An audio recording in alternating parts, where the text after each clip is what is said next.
south. Oh.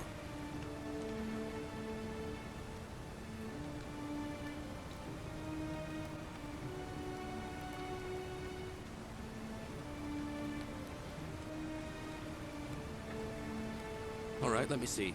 Stop Fabia going in. Yulia? Oh. Poor Virgil. But how did you... I'll go, but...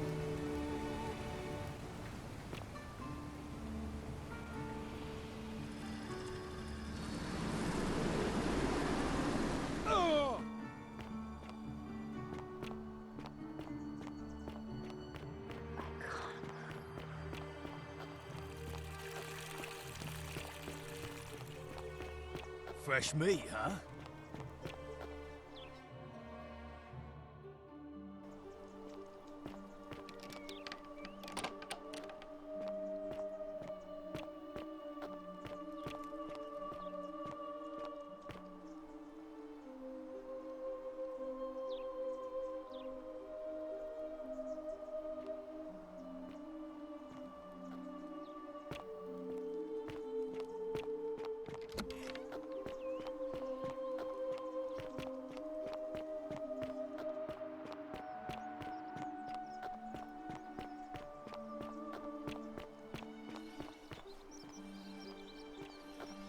Ah, a fellow traveler. Greetings. I'm Mike.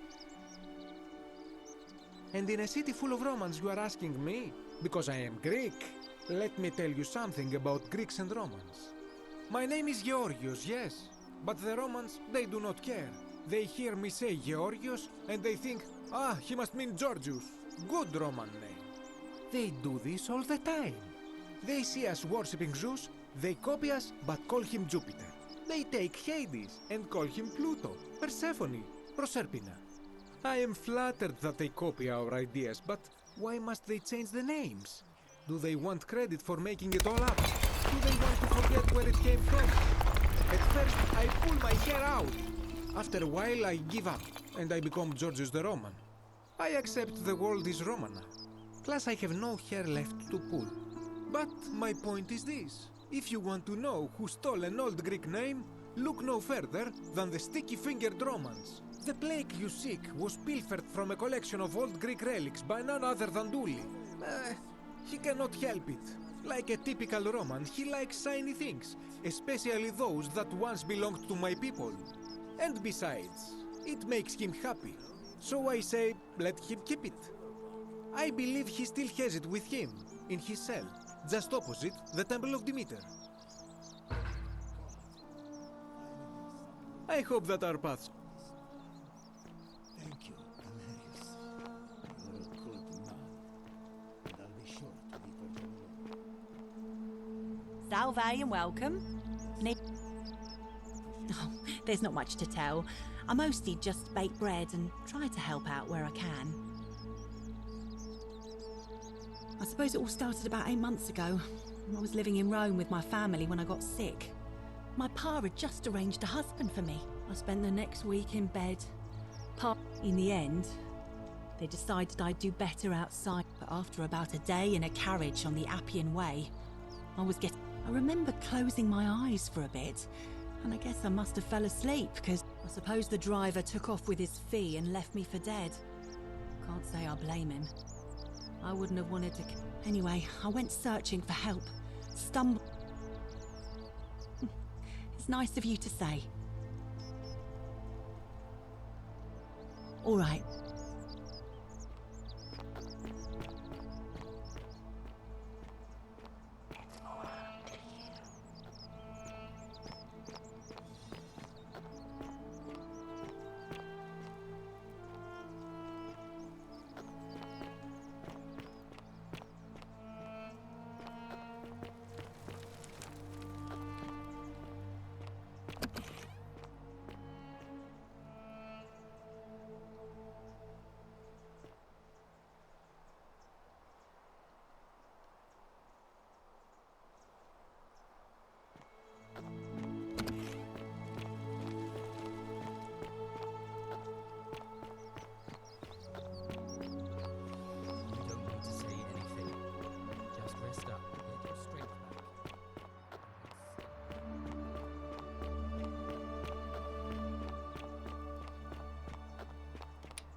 Domitius doesn't usually let anyone in here without a...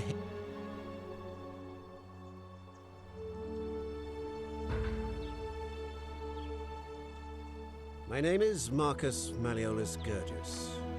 You seem to have confused me with someone else. You mean my heterochromia? I am guilty of nothing more than having different colored eyes. And I'm hardly the only person with the condition. Alexander the Great had it too, as it happens. I like to think it is simply the way the gods have chosen to mark a natural-born ruler. Nothing more.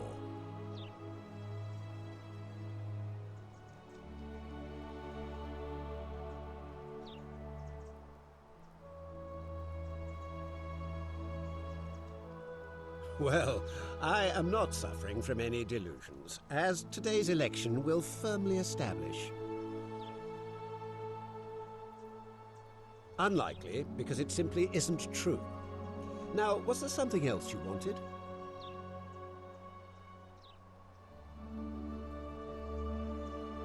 I'm Malleolus, and if it wasn't for this interruption, I'd be practicing my victories. I'm glad you asked. I'll finally restore freedom to this city, just as I've been. These good people have suffered long enough under... By declaring there's no such thing as the go... Wait, don't tell me you've fallen victim to that monster.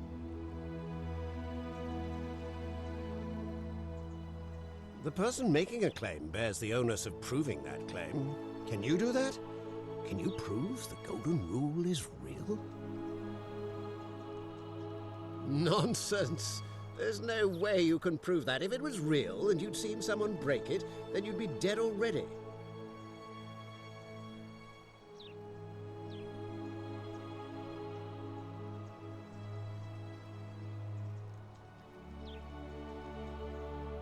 Surely, you're not one of those people who believes everything you read, as if a lie could be transformed into the truth by the simple act of writing it down?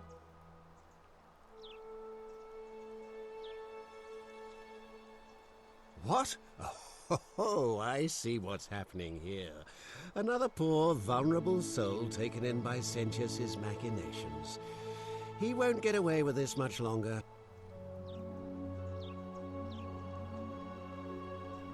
I disagree. I'll be guided by what is best for the city's people, and that means giving them the freedom to do as they wish. True, but that is simply... I'm afraid not. We're stuck down here together, for better or worse. We're all going to have to make the best of it. You mean the children's fable, exploited by Sentius to scare us all into doing what he wants?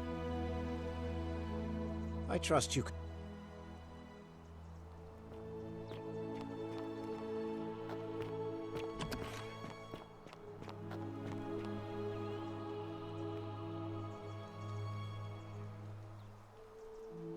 What now?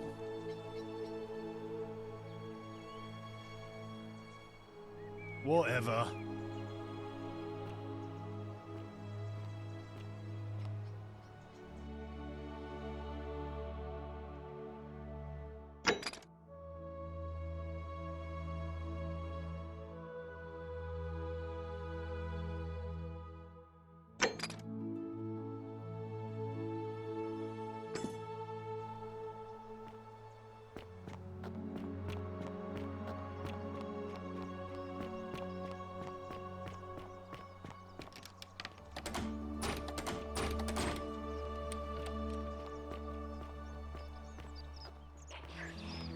Salve.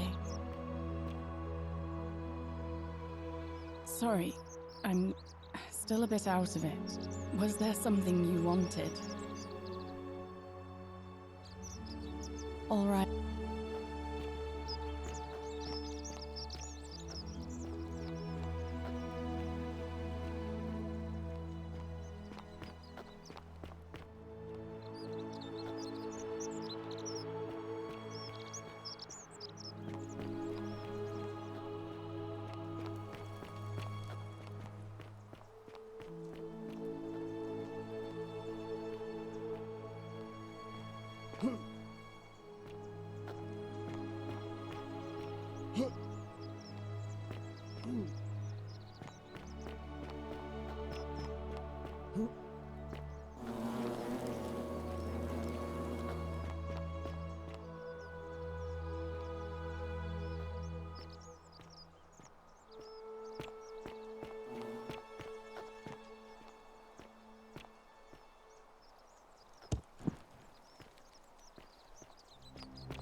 Name's Grufius. See you.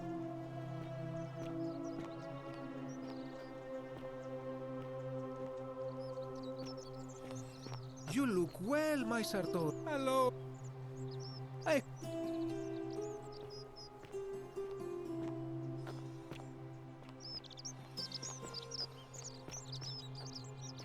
Salve. You there. I'm sorry to trouble you, but I couldn't help but know. In fact, if I didn't know better, I'd say it looked like my own handiwork. You've given me an idea for a scheme that will make us both very, very wealthy. First, I'll open the Shrine of Diana for you. Then, you enter the shrine, extinguish the braziers, and under cover of darkness, swap out the fake for the original. It's not theft exactly, it's more... But make no mistake, but in my experience, all the best adventures begin with... Now, you must have questions.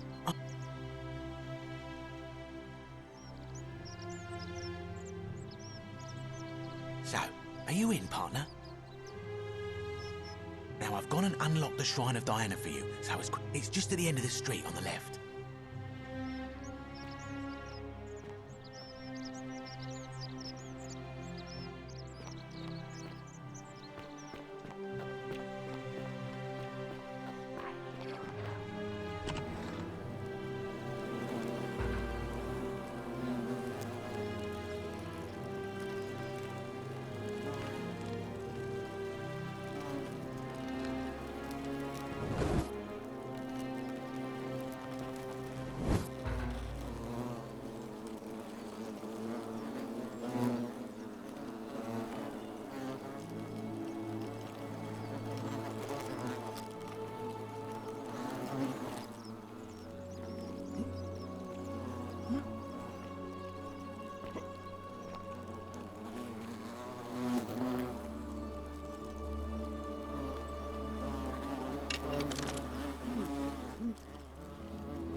Is that you, partner?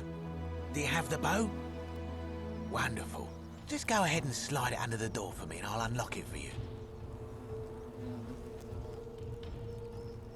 A little bit slow, aren't you? Yes, I locked you in, And until you give me my bow, you're gonna stay in there, like Tantalus in Tartarus.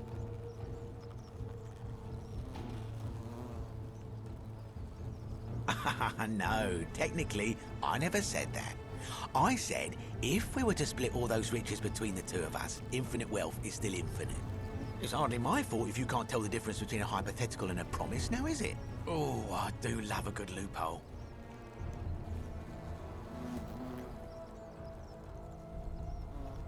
You're just gonna have to take your chances, I'm afraid. The bow, now. And don't even think about giving me the fake one. I'll recognise my own handiwork.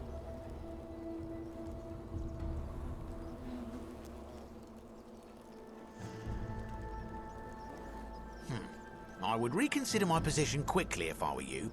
I'm not sure if you noticed, but you're stuck in there with a hornet's nest, and they can be rather aggressive toward intruders.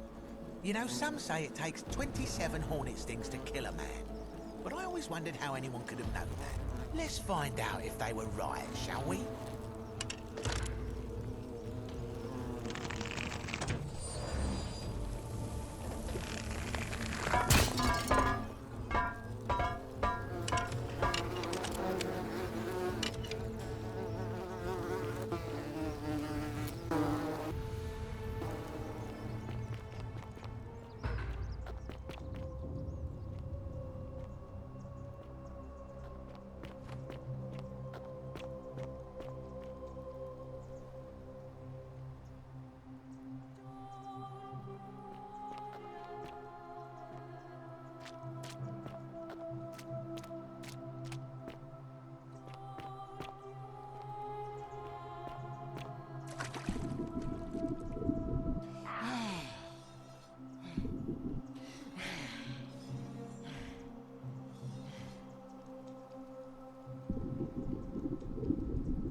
My beloved Galatea, I write this so that one day, when we're finally together, you will understand what I've done and why I had to do it. The others will call me mad or a monster, but I don't care what they think. Everything I'm doing here, I'm doing for you. I'll start at the beginning. Soon after my arrival here, as I walked down a corridor lined with golden statues, I thought I heard a whisper behind me.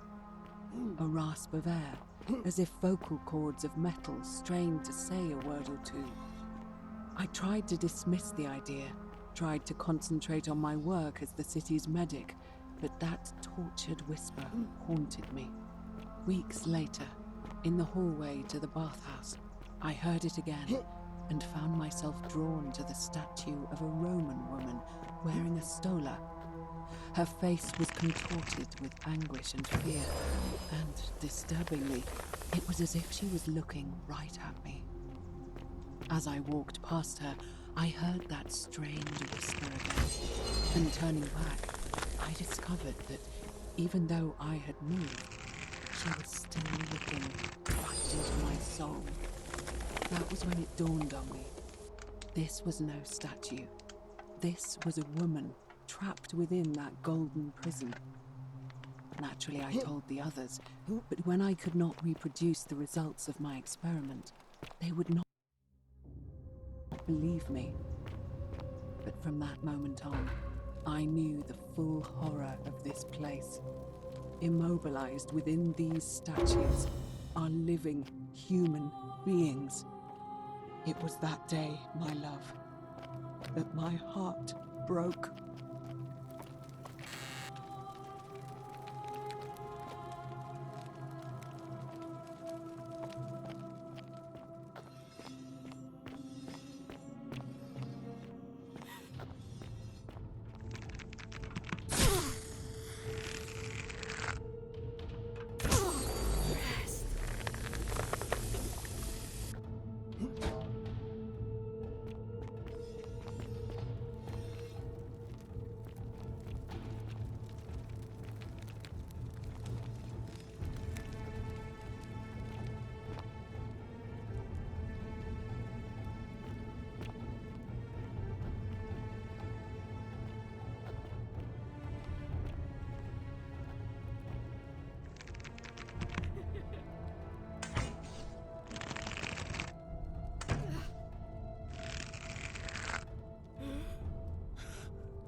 Let me die.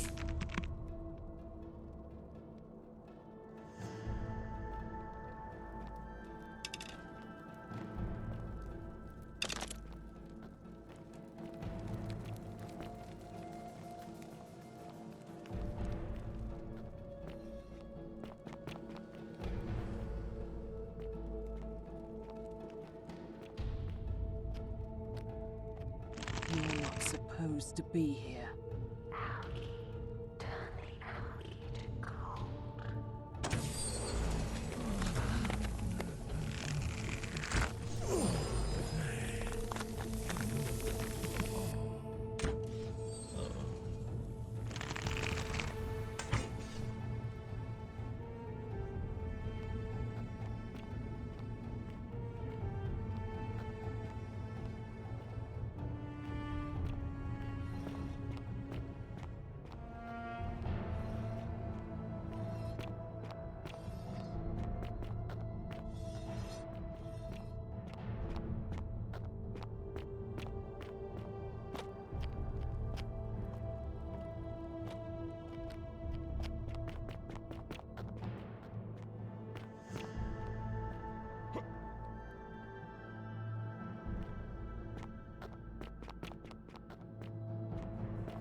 I could stop.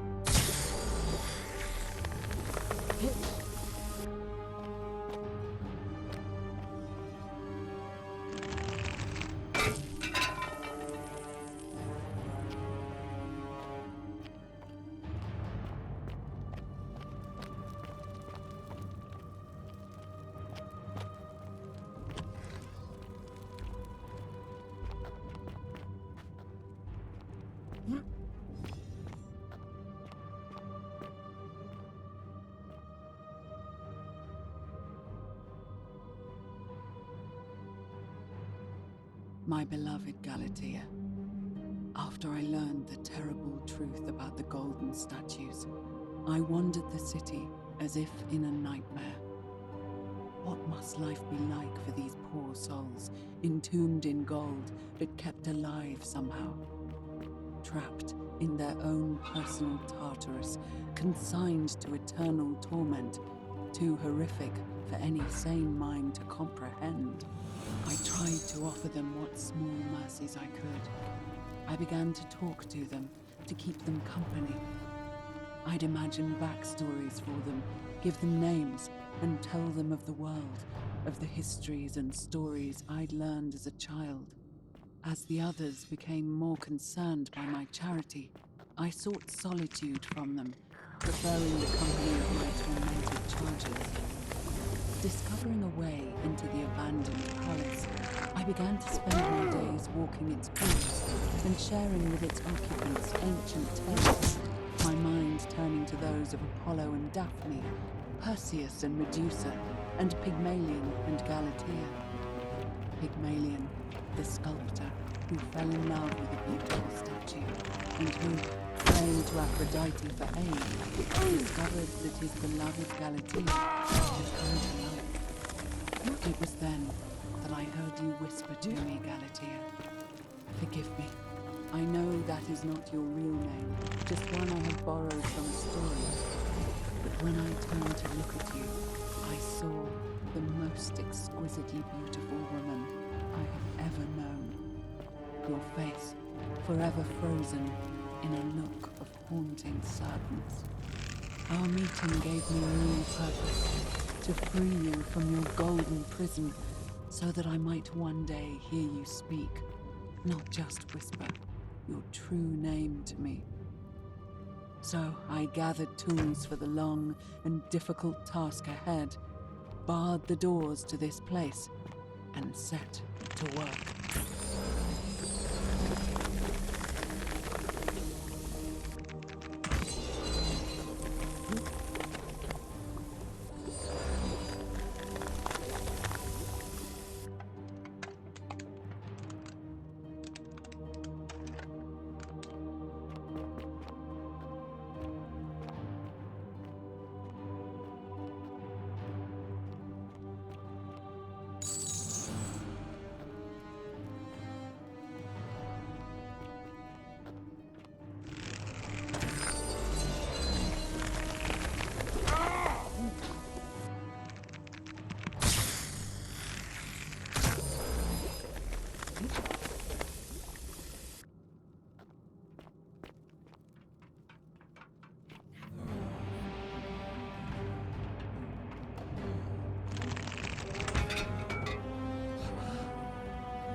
Please.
Kill me.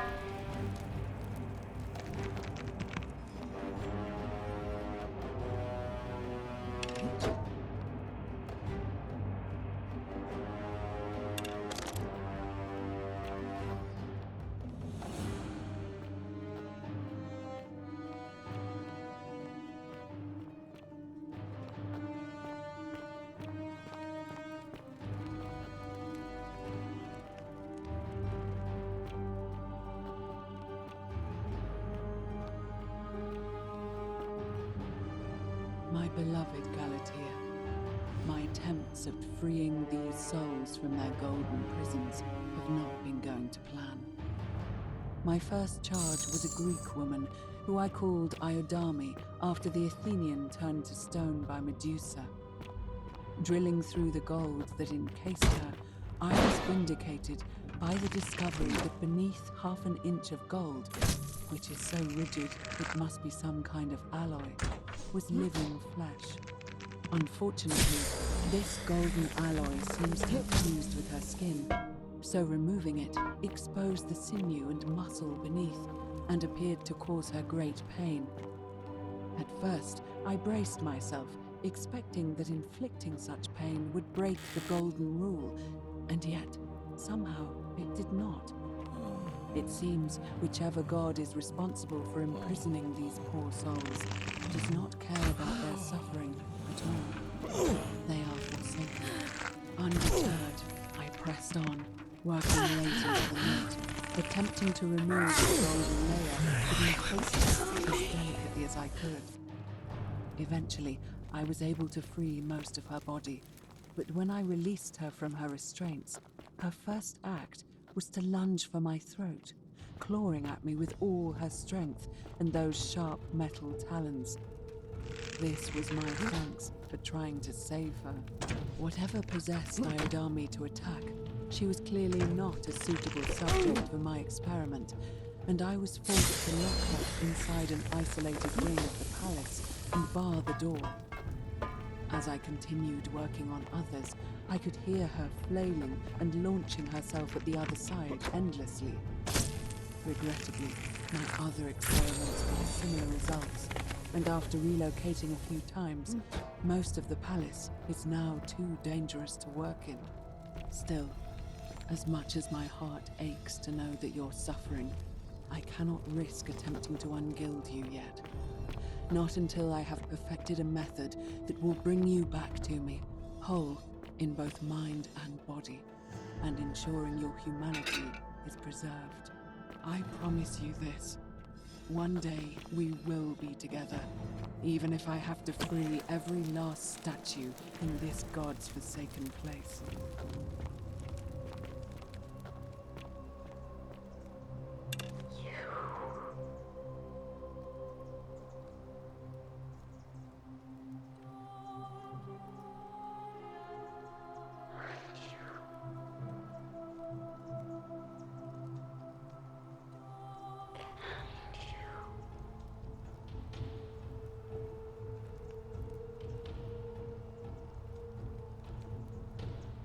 And you must be the wretched snake who broke into my palace and disturbed my experiments. And worst of all, look at what you made me do to her. This never would have happened if you just stayed away. You're going to pay for that.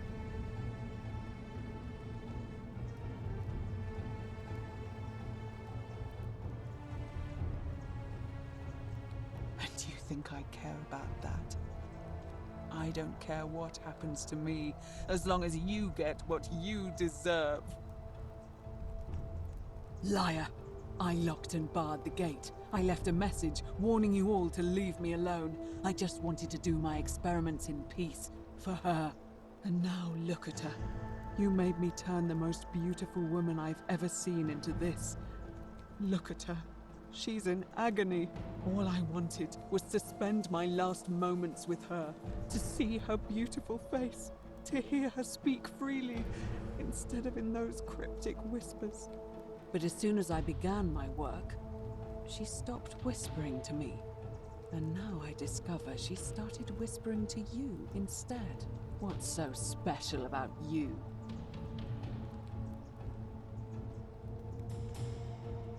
What do you mean, the same voice? Yes.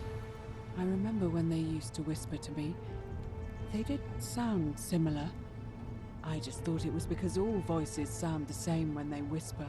But now that I think about it, they were all benevolent and seemed to share a common knowledge.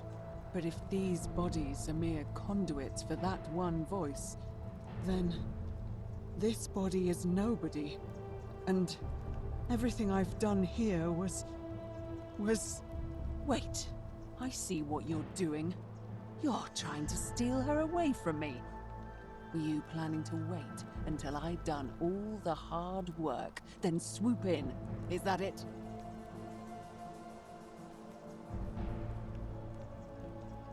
Liar! You tried to steal her away from me, and now look what you made me do. Give me one good reason why I shouldn't peel you too. What? What are you talking about? Wait. So you're saying you weren't coming for us? So I did all this. I ruined her. For nothing. What have I done? Oh God, I feel sick. I can't bear the thought of her being like this. And in so much pain. It's the air coming into contact with her flesh. It's agonizing for them. But the only way to fix it will be to break the golden rule and let it run its course. At least that way she'd be golden again, and we'd be together. All it would take is one little cut.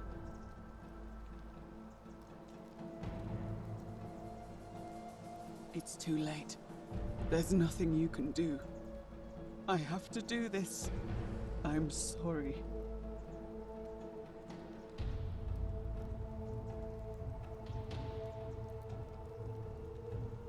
What? Wind back time? What are you talking about? What? How is that possible? The goddess of the cycle of life and renewal, of course. But I'm confused.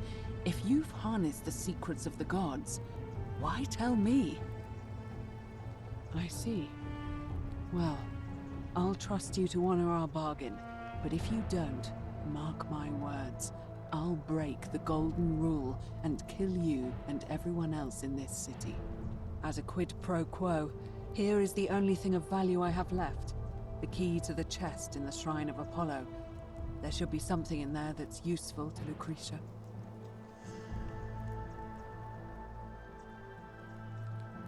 Now, please leave. The door here leads out onto the palace balcony. You should be able to make your way down from there. Go, and never return.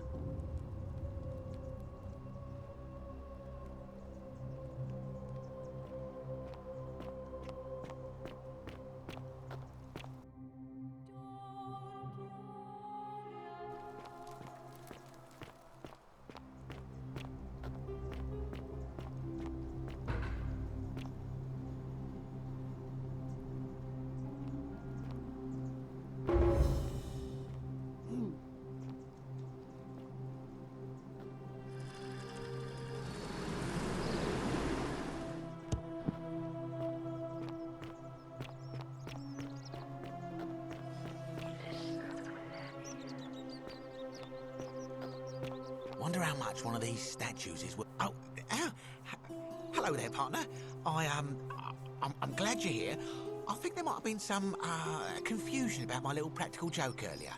You see, my plan was to give you a little fright. You know, like two friends joking around at the Saturnalia, and then, surprise, I'd open the door. But when I opened it, you were gone. partner, I swear. This is just a misunderstanding. Look, why don't you keep our boat as compensation? Fine, fine. It's a credit to you that you're able to see the humour in all of this. Now, can I help you with something? Very well. Another time.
Citizen, Be careful who you trust.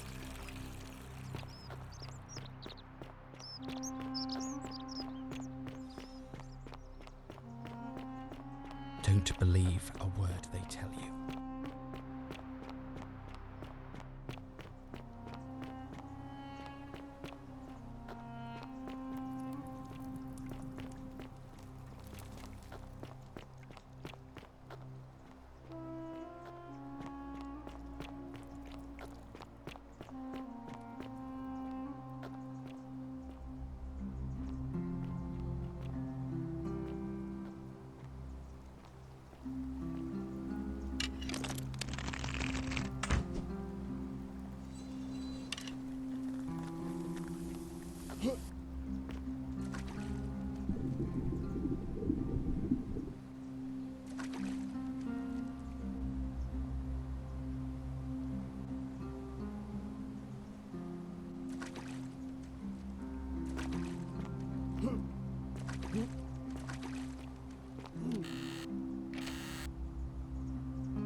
Don't believe a word they tell you.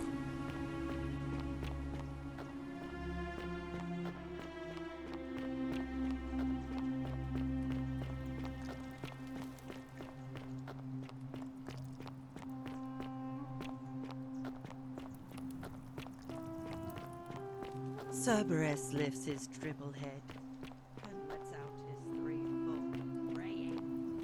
Livia, would you stop muttering like Medea over a cauldron? You'll scare away my customers.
Don't you just love springtime?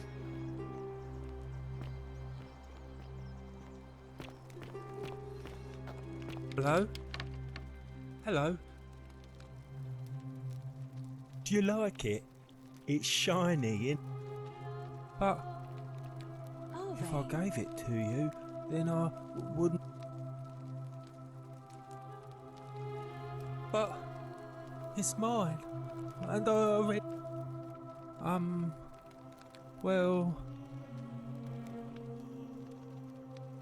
like.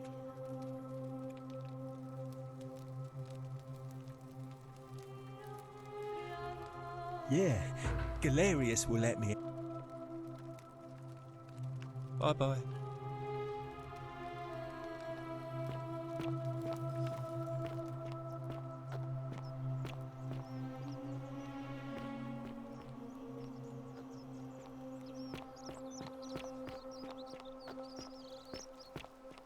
Sometimes I stare at the great temple on the bluff. Ah, I hear we... Nice to...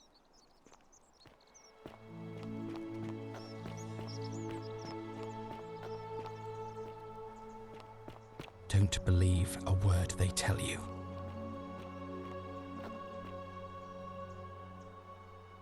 Shalom, friend.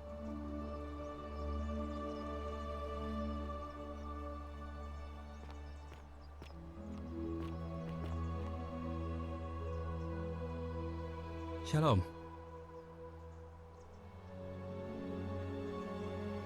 All right, friend.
I'm not supposed to be a...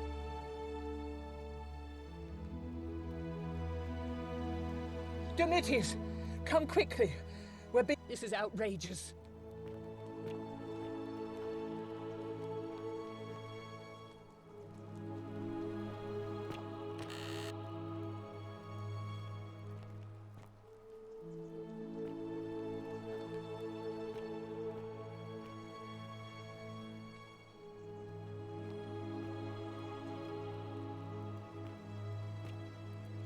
Do I need to call Domitius?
Salve. Oh. All right.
I love your clothes.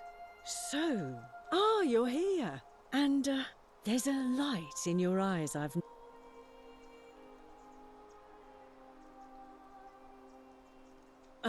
coming on a bit strong.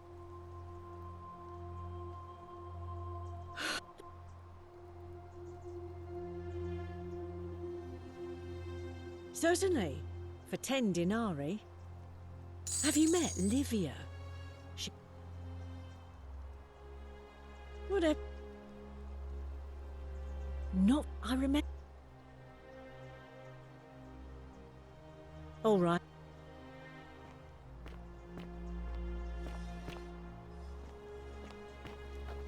The 49 Belades fetch again with incessant labour.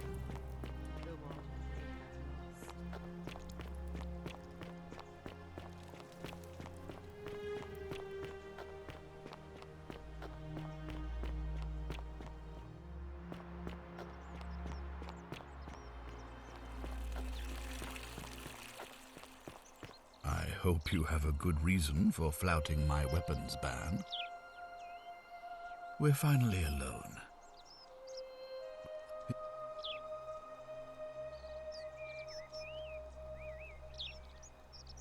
Seems rather brash.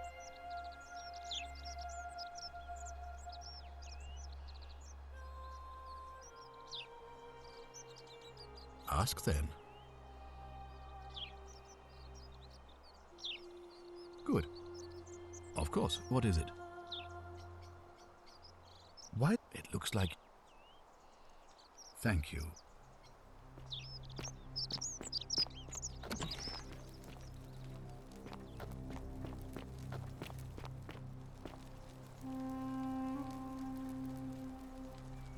Ugh, I wish Horatius would stop letting barbarians...